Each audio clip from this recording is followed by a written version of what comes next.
बिस्मिल्लाहिर्रहमानिर्रहीम, अस्सलामुअलैकुम। लाखों करोड़ों दुरूदो सलाम मोहम्मद मुस्तफ़ा सल्लल्लाहु अलैहि वसल्लम और आले मोहम्मद पर। मैं हूँ उमर दराज गोंदल और आप मेरा फेसबुक और यूट्यूब चैनल देख रहे हैं। आप बदकिस्मती देखिए शरीफ ख़ानदान की कि कितनी मेहनत के साथ उन्होंने इमरान खान की हुकूमत को गिराया था और रोज़ाना की बुनियाद के ऊपर इस्तीफ़े मांगते थे, जिन असम्बलियों को जाली करार देते थे उनमें बैठे रहे। एक सवाल पैदा होता है, नून लीग क्या अब भी असम्बलियों को असली मैंडेट वाली मानती है या जाली मानती है? पहला सवाल तो यह है। दूसरा, मैं आपको एक और बात बताऊं कि इस्लामाबाद के अंदर दो स्पीचेस इस वक्त तैयार हो रही हैं। एक स्पीच इमरान खान की है जो जाहिर बात है विक्ट्री स्पीच है, जो अपने लोगों से बातचीत करेंगे। रात को कहा गया था 10 साढ़े 10 बजे वो खिताब करेंगे, लेकिन उन्होंने खिताब नहीं किया और उन्होंने जाहिर बात है जो खिताब करना है उसमें आइंदा का लाहे अमल देना है और बहुत सारी बातें करनी है। तो खान साहब ने एक तो आज चूँकि कोर कमेटी का इजलास भी बुलाया हुआ है और कोर कमेटी के इजलास के अलावा उन्होंने पंजाब के रहनुमाओं को, जो तहरीक इंसाफ पंजाब के ज़िम्मेदारान हैं, उनको फौरी तौर पे इस्लामाबाद तलब कर लिया है। उसकी वजह यह है कि वो उनके साथ मुशावरत करेंगे, ये उनका रोल है, ये उनकी कामयाबी है। ज़ाहिर बात है खान साहब लीड तो कर रहे थे, बहरहाल टीम उनकी काम कर रही थी और टीम के बगैर कोई कामयाबी मुमकिन नहीं होती। इसलिए इंपॉर्टेंट बात खान साहब की विक्ट्री स्पीच होगी, वो क्या बात करते हैं। दूसरे उससे थोड़ा सा आगे चल के जो एक और बात आपको बताना चाहता हूं वो ये है कि रेजिग्नेशन स्पीच की भी तैयारी रात से ही शुरू हो चुकी है और उस इस्तीफे के हवाले से इंडिकेटर्स तमाम तर पूरे हैं और इंडिकेटर्स जो हैं उन इंडिकेटर्स के अंदर हमें ये पता चलेगा कि क्या बातें की जाती हैं। अब ज़रा मैं आपको एक और बात बता दूं। वो बात क्या है? वो बात है कि शहबाज शरीफ की बदकिस्मती ये है कि वो ऐसे वज़ीर आज़म हैं इस वक्त मुल्क के अंदर कि जिनकी कोई भी सूबाई हुकूमत नहीं है। तारीख़ में कभी ऐसा नहीं हुआ कि कोई भी ऐसी हुकूमत हो जो जिसके बारे में आप ये कह सकते हो कि अगर उनकी विफाक के अंदर जो है वो हुकूमत होती है तो उसका मतलब ये होता है कि सूबे के अंदर भी उनकी हुकूमत होती है। लेकिन ये वाहिद हुकूमत है जो इस वक्त सिर्फ और सिर्फ विफाक के अंदर उनकी हुकूमत तो है, लेकिन पंजाब या किसी भी सूबे के अंदर उनकी हुकूमत नहीं है। अब इस सारी सिचुएशन के हवाले से जो सबसे ज़्यादा ख़तरनाक बात इनके साथ हुई है वो नवाज़ शरीफ की तरफ से हुई है और नवाज़ शरीफ ने भी वो बात कर दी है। फिर मैं आपको इस्तीफ़े वाली बात की तरफ आ जाता हूँ। ज़रा मैं पहले इनके ज़रा वो मामलात जो आपके लिए ज़रूरी हैं। नवाज़ शरीफ ने इस सारी सूरत हाल के दौरान क्या कहा है? नवाज़ शरीफ ये कह रहे हैं कि जनाब मुश्किल फैसलों का नुकसान हुआ है। फिर नून लीग एक नैरेटिव ये बिल्ड करने की कोशिश कर रही है कि हमने रियासत को बचाने की कोशिश की, हमने सियासत को नहीं बचाया और अगर हम रियासत को ना बचाते तो खुदा न खास्ता पाकिस्तान दिवालिया हो जाता और हमने उसकी कीमत अदा की। हालांकि हकीकत की असल बात यह है कि नून लीग ने जानबूझ के पंगा लिया। आप रियासत को बचाने की बात तब होती जब खुदा न खास्ता पाकिस्तान दिवालिया कर रहा होता।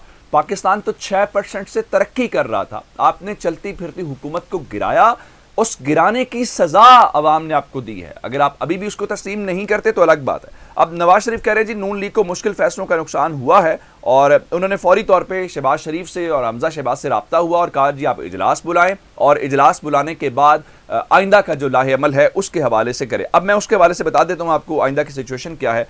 कल हमें बताया गया था कि शहबाज, चूंकि नून लीग का रात को भी इजलास हुआ और उसके बाद उन्होंने कहा जी हम असम्बलियां तोड़ने का ज़हन बना चुके हैं और अब उनके बस की बात नहीं है। असम्बलियां तोड़ना ना तोड़ना, इलेक्शन कराना ना कराना उनके बस की बात नहीं। मैंने पिछली वीडियो में भी आपको बता दिया था कि ज़िमनी इंतखाबात का ऐलान हो, आम इंतखाबात का ऐलान हो गया है और वो ऐलान इमरान खान ने किया, क्योंकि उन्होंने ये नहीं कहा कि हम हुकूमत करेंगे। उन्होंने कहा जी अब भी वही हल है जो हमारा आर्गूमेंट पहले था कि इलेक्शन होंगे तो मुल्क के अंदर मसले का हल होगा। अब ज़रा खबर थोड़ी सी हटके आई है कि नून लीग वालों ने जो आज इत्तेहादी जमातों से मिलना था शायद वो थोड़ा सा डामाडोल हो गया, आज शायद ना मिले, मिल भी सकते हैं लेकिन गालिब इम्कान ये है कि कल मिलेंगे। उसकी वजह क्या है? उसकी वजह यह है, खबर ये आई है कि शहबाज शरीफ ने जो नून लीग के सीनियर रहनुमा हैं उनका इजलास आज बुला लिया है। अब रात को जो फैसला नहीं हो सका, शायद उनकी तशनगी कोई बाकी रह गई हो, कोई इम्कान, कोई चांस बाकी हो, ये बात तयशुदा है कि नून लीग की हुकूमत ख़त्म हो चुकी है। अब ये उनकी मर्जी है कि वो इज्जत से जाना चाहते हैं या जिस तरह पहले सियासी गलत फैसले करके उसकी कीमत चुकाई है,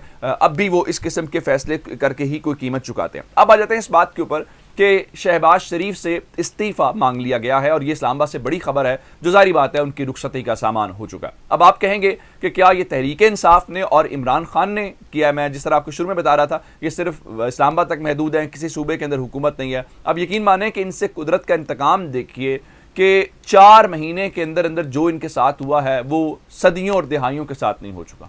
ये कहते थे जी हमेशा हमें तो जी इस्टेब्लिशमेंट निकालती है जी, हमें फलां निकालते हैं। रात को इनके बड़े करीब साथी ने ये बात की, कहते हैं जी तारीख में पहली बार ऐसा हुआ है कि नून लीग ये भी नहीं कह सकती कि हमें इस्टेब्लिशमेंट ने हराया है या इस्टेब्लिशमेंट ने निकाला है।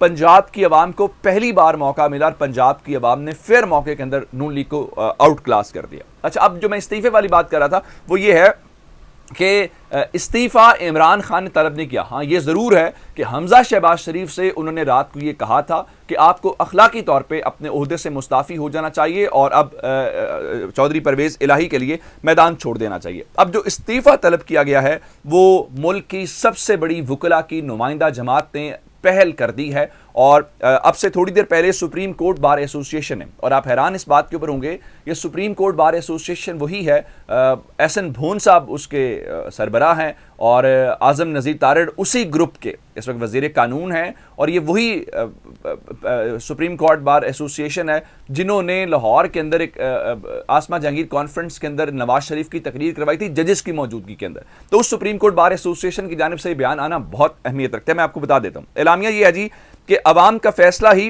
किसी भी हुकूमत की कानूनी बुनियाद होती है और विफाक में मुस्लिम लीग नून की हुकूमत अपनी कानूनी हैसियत खो चुकी है। शफाफ इंतखाबात ही पाकिस्तान के आगे बढ़ने के लिए आइनी हल है। सुप्रीम कोर्ट बार की जानिब से कहा गया है तमाम इदारों को गैर जानिबदारी से अवाम के फैसले से मुल्क को मुश्किल हालात से निकालना चाहिए। सुप्रीम कोर्ट बार का कहना है कि ज़िमनी इंतखाबात ने बहुत से वहमों और ख्यालात को हिला कर रख दिया है। उन्होंने फौरी तौर पर यह कहा है कि इस्तीफ़ा दें, आप घर जाएं, उसके अलावा कोई ऑप्शन नहीं है। एक खबर और ले लीजिए, रात एक इन्होंने गड़बड़ की, वो PP07 रावलपिंडी की सीट है जहां पे अचानक से आखिरी पोलिंग स्टेशन से नून लीग को 500 वोटों की लीड हासिल होगी। अच्छा, ये वो वाहिद एक हल्का था जहां पे कल सारे दिन से हमारे दोस्त वहां से खबरें दे रहे थे और वो कह रहे थे कि मीडिया को कवरेज से रोका गया है, यहां गड़बड़ हो जाएगी।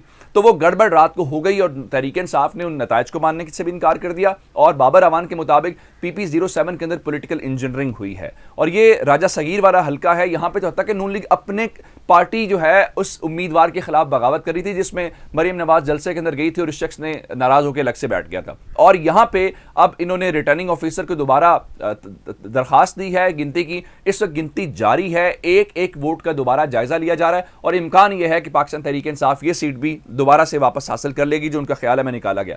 अब आ जाते हैं इस बात के ऊपर कि अब सिर्फ रस्मी कार्रवाई बाकी है और इमरान खान के वजीर आजम हाउस के अंदर मुंतकिल होने की मुकम्मल तैयारी है। उसकी वजह यह है कि वो सबसे बड़ी पॉलिटिकल पार्टी के तौर पे और मैं इसलिए कह रहा हूं कि नून लीग फैसला करती है या नहीं करती, पीपल्स पार्टी ने आज शाम कोर कमेटी के अंदर फैसला करना है। और उसके अलावा एक और बात, MKM जो है उसके बारे में खबर आई है कि उसने भी सोच विचार शुरू कर दिया। अब इनके पास कोई ऑप्शन रह नहीं गई। मैं आपको कल से कह रहा हूं कि इलेक्शंस का फैसला इन जमातों ने नहीं करना बल्कि इलेक्शंस का फैसला इमरान खान ने करना है। अब जरा खबरें सुन लीजिए, कुछ और अच्छी खबरें जो हैं। इमरान खान की जी 5 मुकदमात में जमानत कबल गिरफ्तारी जो है वो मंजूर हो गई है और उसके अलावा मालम जब्बा, बिलियन ट्री, BRT केसेस दोबारा खोलने के हवाले से नून लीग ने जो अपनी तरफ से एक दोबारा गेम करने की कोशिश की थी उसको भी फिलहाल मुअत्तल कर दिया गया। और इलेक्शन कमीशन ने जो चीज़ें बताई हैं उसके मुताबिक जी ओवरऑल 20 हल्कों के अंदर टर्न आउट 49.69% रहा। ये बहुत ज़्यादा है